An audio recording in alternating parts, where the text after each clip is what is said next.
السلام علیکم ورحمۃ اللہ وبرکاتہ۔ بسم اللہ الرحمن الرحیم۔ الحمد للہ رب العالمین، والصلاة والسلام علی سید الانبیاء واشرف المرسلین وخاتم النبیین سیدنا محمد وعلی آلہ وصحبہ اجمعین۔ اللہم اغفر موتانا وموتى المسلمین آمین یا رب العالمین۔ الحمد للہ۔ قرآنک سٹوریز میں آج ہمارا 24th ڈے ہے اور ہم جز 12 پر پہنچ چکے ہیں۔ مجھے معلوم ہے کہ آپ کہانی سنتے ہوئے مختلف حالات میں ہو سکتے ہیں۔ آپ میں سے ہو سکتا ہے کوئی گھر میں بیٹھ کر کہانی سن رہا ہو، کوئی گاڑی میں بیٹھ کر سن رہا ہو، کسی کے گھر مہمان ہو اور وہاں سے فارغ وقت نکال کر وہ کہانی سن رہا ہو، اور ہو سکتا ہے کہ کوئی اپنے ورکنگ پلیس پہ جب وقت ملے تب سن رہا ہو۔ آپ جہاں کہیں بھی سن رہی ہے کہانی، چاہے وہ کمیونٹی میں ہو یا اکیلے میں ہو، آپ اللہ تعالیٰ سے اس کی قبولیت کی دعا کیجیے کہ اللہ تعالیٰ اس کا فہم ہمارے لیے آسان کر دے، اس کو ہمارے دل میں اتار دے اور ہمارے عمل کا حصہ بنائے، آمین۔ یاد رکھیے، ہر نیک کام اللہ ہی کی توفیق سے ہوتا ہے، اسی لیے ہم نے اس کی حمد و ثنا بیان کرنی چاہیے، ساتھ ہی میں برکت کی دعا بھی کرنی چاہیے۔ آج ہم دیکھیں گے سورہ ہود۔ اس میں انبیاء کی کہانیاں ان میں سے کچھ ایسی ہیں جو ہم پہلے سن چکے ہیں، ان میں سے کچھ حصہ جو رہ گیا ہے اور جو سورہ ہود میں ہے، آج ہم اس کو انشاءاللہ سنیں گے۔ انبیاء آپ کو معلوم ہے، حضرت ابراہیم علیہ السلام، حضرت صالح علیہ السلام، حضرت شعیب علیہ السلام، حضرت لوط علیہ السلام، حضرت ہود علیہ السلام۔ میں امید کرتی ہوں اس سے آپ ان ناموں کی واقفیت پائیں گی، یعنی یہ نام آپ کو معلوم ہوں گے، ان کی بیس ہسٹری بھی آپ کو معلوم ہو جائیں گی انشاءاللہ۔ اور کہانی سننے کے بعد اگر کہیں آپ اس قصوں کا تذکرہ سنیں، ان کے قوم کے بارے میں سنیں گے، تو آپ کو لگے گا کہ آپ تو جانتی ہیں۔ الحمدللہ۔ حضرت نوح علیہ السلام کی کہانی اس سورت جو کہ سورہ ہود میں بتائی ہے۔ حضرت نوح علیہ السلام کی کہانی آپ کو یاد ہوگا کہ جب لوگ ان کی نہیں مان رہے تھے اور 950 سال کا عرصہ گزر گیا تھا، اللہ تعالیٰ نے انہیں کشتی بنانے کا حکم دیا۔ پھر انہوں نے بہت مضبوط درختوں سے بہت بڑی کشتی بنائی۔ لوگ ان کا مذاق اڑانے لگے، یہاں تو کوئی پانی نہیں ہے، یہاں تو صرف خشکی ہے، اور حضرت نوح علیہ السلام خاموشی سے اپنا کام کرتے رہے اور کہتے کہ ٹھیک ہے، تم بھی دیکھو، ہم بھی دیکھیں گے۔ پھر اللہ تعالیٰ نے انہیں حکم دیا کہ ہر جاندار کے جوڑے رکھ لے اپنی کشتی میں۔ انہوں نے اللہ تعالیٰ کا وہ حکم بھی مان لیا، اور پھر وہ وقت آیا کہ زمین سے پانی ابلنے لگا، آسمان سے موسلا دھار پانی برسنے لگا، کافروں کے لیے کوئی پناہ نہیں تھی۔ یہاں اللہ تعالیٰ نے ایک اور بات بتائی ہے، وہ یہ ہے کہ حضرت نوح علیہ السلام کا ایک بیٹا کافر تھا، اس نے ایمان نہ لایا اور کشتی کو دور کھڑا دیکھتا رہا۔ حضرت نوح علیہ السلام نے اپنے گھر والوں کو بتایا کہ اس کشتی میں آ جائیں اور وہی لوگ بچیں گے جو اس کشتی میں ہوں گے، تو سارے ایمان والے اس کشتی میں آ گئے۔ ایمان والے جو کشتی میں تھے وہ دیکھ رہے تھے کہ پانی کی موجیں اتنی بڑی بڑی تھی، یعنی کہ اتنی ہائی ٹائڈز تھی جیسے کشتی پہاڑوں پر چل رہی ہے۔ اور سبحان اللہ، نوح علیہ السلام کی نظر اپنے بیٹے پر پڑ گئی جو کچھ دوری پر تھا کشتی کے۔ حضرت نوح علیہ السلام نے اپنے بیٹے سے کہا، بیٹا ہمارے ساتھ ہو جاؤ، کافروں کے ساتھ نہ رہو۔ اس نے کہا کہ یہ پہاڑ، اس پر میں چڑھ جاتا ہوں ابھی، اور یہاں پر چڑھنے سے میں بچ جاؤں گا۔ ان کا بیٹا کافر تھا نا، اسے یقین نہیں تھا، حالانکہ نوح علیہ السلام تو اللہ کے نبی تھے، لیکن وہ اپنے والد کی بات بھی نہ مانا۔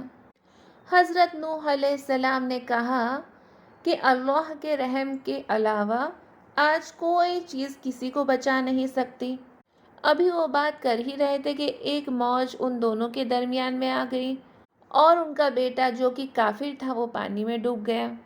جب وہ ڈوب رہا تھا تو نوح علیہ السلام نے اللہ تعالیٰ کو پکارا اور کہا، اے میرے رب، میرا بیٹا تو میرے گھر والوں میں سے ہے اور تو نے میرے گھر والوں کو بچانے کا وعدہ کیا ہے۔ تیرا وعدہ سچا ہے اور تو سب سے بڑا حکیم ہے۔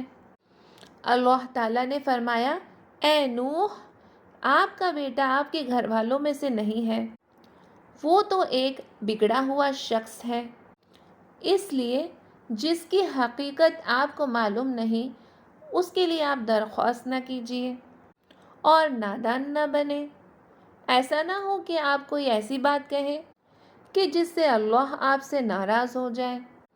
یہ بات سن کر نوح علیہ السلام بہت ڈر گئے اور کہنے لگے، اے میرے رب، میں آپ کی پناہ میں آتا ہوں ہر اس چیز سے جس کا مجھے علم نہیں۔ اگر آپ نے مجھے معاف نہ کیا اور رحم نہ فرمایا تو میں برباد ہو جاؤں گا۔ اور پھر آپ کو معلوم ہے کہ سارے کے سارے کافر اس سیلاب میں غرق ہو گئے۔ اللہ تعالیٰ نے بارش کو رک جانے کا حکم دیا، زمین سے کہا پانی نکل جاؤ۔ نوح علیہ السلام کی کشتی ٹھہر گئی پہاڑ پر۔ کیا نام تھا بھلا اس کا؟ سوچے، جودی۔ سورۃ الہود میں انبیاء علیہ السلام کی کہانی کے ساتھ اللہ تعالیٰ نے 2 اینجلز کی کہانی بھی سنائی ہے۔ ایک دن وہ کسی کے گھر مہمان بن کر گئے۔ اب وہ کیسے گئے، کہاں گئے، یہ ہم دیکھتے ہیں انشاءاللہ۔ اس کا کچھ حصہ آپ پہلے سن چکی ہے لیکن ہم ابھی اس کو ریوائز کر لیتے ہیں۔ ایک دن حضرت ابراہیم علیہ السلام خلیل اللہ اپنے گھر بیٹھے تھے کہ ان کے گھر 2 گیسٹ آئے اور کہنے لگے، اے ابراہیم، آپ پر سلامتی ہو۔ حضرت ابراہیم علیہ السلام نے جواب دیا کہ تم پر بھی سلامتی ہو۔ حضرت ابراہیم علیہ السلام نے انہیں بہت عزت اور اکرام کے ساتھ انہیں اپنے گھر میں ٹھہرایا، اور پھر آپ کو تو پتہ ہے کہ جیسے ہی کوئی گیسٹ آئے تو اسے سرو بھی کرتے ہیں۔ تو انہوں نے ایک بچڑا تھا، اسے جلدی جلدی ذبح کیا اور بھون کر ان کے سامنے رکھ دیا، مگر مہمانوں نے اسے چھوا تک نہیں۔ حضرت ابراہیم علیہ السلام کے دل میں آیا کہ شاید یہ کسی دشمنی کی وجہ سے نہیں کھا رہے، کیونکہ عرب میں یہ روایت تھی کہ کوئی اگر کسی کے گھر دشمنی کے لیے جاتا تو اس کی دعوت قبول نہ کرتا، اس کا کھانا نہ کھاتا، اور اس کا مطلب یہ بھی ہوا کرتا ہے کہ اب وہ شخص اس گھر والوں کو نقصان پہنچانے آیا ہو۔ بعض روایت میں یہ ہے کہ حضرت ابراہیم علیہ السلام کو پتہ چلا کہ یہ شاید فرشتے ہیں، تب یہ کھانا نہیں کھا رہے، اور انہیں یہ بھی معلوم تھا کہ جب کوئی بڑی قوم یا بستی کی عذاب کی باری آتی ہے تو اللہ تعالیٰ کبھی کبھی فرشتوں کو انسانی شکل میں بھیج دیتے ہیں، اسی لیے وہ اور ان کے گھر والے عذاب سے ڈر گئے۔ حضرت ابراہیم علیہ السلام نے ان سے کہا کہ مجھے آپ سے ڈر لگتا ہے۔ فرشتوں نے کہا، آپ ڈریے نہیں، ہم قوم لوط کی طرف بھیجے گئے ہیں اور ہم آپ کو ایک علم والے، دانا، عقل مند لڑکے کی خوشخبری دیتے ہیں جس کا نام ہوگا اسحاق۔ پھر اللہ تعالیٰ انہیں علم والا ایک بیٹا دیں گے جس کا نام ہوگا یعقوب۔ جب انہوں نے کہا، اس وقت ابراہیم علیہ السلام کی ایج تھی 99 ایئرس اور ان کی وائف سارہ علیہ السلام رضی اللہ عنہا، ان کی ایج تھی 90 ایئرس۔ ابراہیم علیہ السلام نے ان فرشتوں سے کہا، تم اس بڑھاپے میں مجھے خوشخبری دے رہے ہو، یہ کیسی عجیب سی بات ہے، میری عمر پتہ ہے 99 ایئرس ہو چکی ہے۔ فرشتوں نے کہا، یہ سچی خبر ہے اور آپ مایوس نہ ہو۔ ابراہیم علیہ السلام نے کہا کہ مایوس تو صرف بھٹکے ہوئے لوگ ہوتے ہیں۔ ماں سارہ جب یہ سن رہی تھی فرشتوں کا کہنا، تب انہوں نے ایک چیخ سی ماری اور کہنے لگی، میں تو بوڑھی ہو چکی ہوں، یہ کیسی اس عمر میں مجھے عجیب سی بات سنا رہے ہو۔ ان فرشتوں نے کہا کہ اللہ بہت شان والے ہیں، یہ سچی خبر ہے اور اللہ تعالیٰ کے لیے کوئی کام مشکل نہیں۔ حضرت ابراہیم علیہ السلام اور ان کے گھر والوں نے فرشتوں سے پوچھا کہ آپ کس کام کے لیے آئے ہیں؟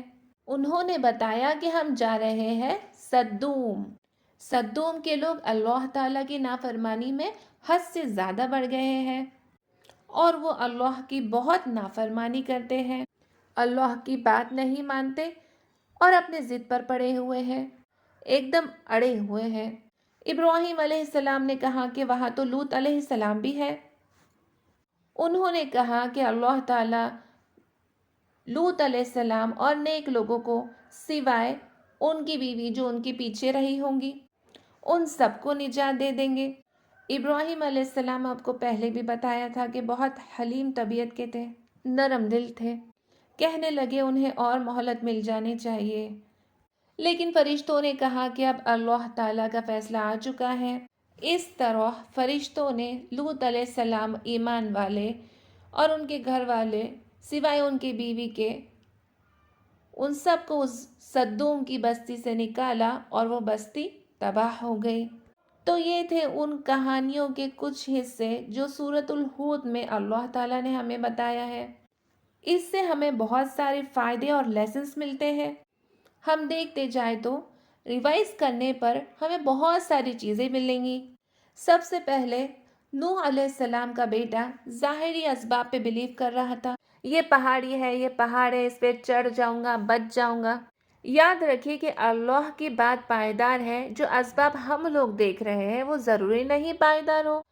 اگر آپ یہ سوچتے ہیں کہ آپ انٹرسٹ لیں گی، سود کا کاروبار کریں گی، انشورنس کرائیں گی تو سیکیور ہو جائیں گی، لیکن حقیقت ایسی نہیں ہے، کیونکہ یہ تو اللہ سے جنگ ہے۔ اسی طرح سے بہت سارے کام جس میں آپ ظاہر دیکھ رہے ہوتے ہیں، لیکن حقیقت تو وہی ہوتی ہے جو اللہ اور اس کے نبی نے ہمیں بتائی ہوتی ہے۔ اس طرح ہم نے یہ بھی دیکھا کہ اللہ مسبب الاسباب ہے، اللہ سبب بنانے والے ہیں۔ اس طرح ہم نے اس میں یہ بھی دیکھا کہ اللہ کو ضرورت نہیں، وہ تو مسبب الاسباب ہے، اللہ سبب بنانے والے ہیں۔ اللہ تعالیٰ کو کسی کی محتاجی کی ضرورت نہیں، وہ جب چاہتا ہے، جو چاہتا ہے، جیسے چاہتا ہے، جس کے ساتھ چاہتا ہے، کر دیتا ہے۔ اس میں ہم نے یہ بھی دیکھا کہ اللہ تعالیٰ نے کہا کہ نوح علیہ السلام کو کہ آپ کا بیٹا آپ میں سے نہیں ہے، وہ تو سرکش ہے۔ اس کا مطلب یہ ہوا کہ اصل رشتہ داری، اصل رشتہ، اصل محبت، اصل چاہت اللہ ہی کے لیے ہوتی ہے، اور صحیح معنوں میں وہی آپ کے اپنے ہوتے ہیں جو اللہ کی رضا کے لیے، دین کے کاز کے لیے، قرآن کی نسبت سے، رسول اللہ صلی اللہ علیہ وسلم کی تعلیموں کے ساتھ آپ کے ساتھ اٹیچ ہو، آپ ان کے ساتھ جڑے ہوئے ہوتے ہیں۔ ہم نے یہ بھی سیکھا کہ مایوس نہیں ہونا چاہیے، اللہ کی رحمت سے مایوس صرف گمراہ لوگ ہوتے ہیں۔ مومن، نیک، صالح لوگ اللہ کی رحمت سے کبھی مایوس نہیں ہوتے۔ اندھیرا جتنا بھی گہرا ہو، انہیں یقین ہوتا ہے کہ صبح بہت قریب ہے، کیونکہ اللہ تعالیٰ فرماتے ہیں ہر تنگی کے ساتھ ساتھ آسانی ہے۔ ہم نے یہ بھی سیکھا کہ مہمان کا اکرام کرنا اچھے لوگوں کا شیوا ہے۔ اگر ہمارے گھر گیسٹ آ جائے تو موڈ آف نہیں کرنا چاہیے، بلکہ مہمان تو اللہ کی رحمت ہوتے ہیں، اور اپنی استطاعت کے مطابق ان کی رسپیکٹ بھی کرنی چاہیے اور ان کی مہمان نوازی بھی ضرور کرنی چاہیے۔ اور ہم نے یہ بھی سیکھا کہ نوح علیہ السلام جن کا اپنا بیٹا تھا وہ نبی تھے، لوگ ان کی وجہ سے ایمان لے کر آئے، لیکن اس کے باوجود بھی ان کا بیٹا ایمان نہ لایا۔ اس کا مطلب اللہ تعالیٰ جسے چاہتے ہیں ہدایت عطا فرماتے ہیں، اور اللہ تعالیٰ ہدایت اسے عطا فرماتے ہیں یہدی الیہ من اناب، جو اللہ تعالیٰ سے ہدایت کا طلبگار ہوتا ہے۔ آپ کا نسب، آپ کا خاندان، آپ کی نسل، آپ کا رنگ، آپ کی دنیاوی قابلیت، یہ کبھی بھی اس میں میٹر نہیں کرتی۔ اللہ کے پاس جو سٹینڈرڈ ہے وہ تقوی کا ہے، اس کے علاوہ کاسٹ، کریڈ، کلر، یہ اللہ کے نزدیک امپورٹنٹ نہیں ہے۔ انشاءاللہ نیکسٹ کہانی ہم وہ سنیں گے جو قرآن کی بہترین بیوٹیفل سٹوری ہے، اس کا نام آپ گیس کریں گی۔ ہم لوگ کوشش کریں گے کہ ڈائری مینٹین کریں، اس میں سب لکھیں، ٹاسک کو ریوائز کریں اور پوری سٹوریز جب بھی جیسے بھی وقت ملے دوبارہ سنیں، بار بار سنیں۔ اللہ تعالیٰ پورے کے پورے دن پر عمل کرنا ہمارے لیے بہت بہت آسان کر دے۔ السلام علیکم ورحمۃ اللہ وبرکاتہ۔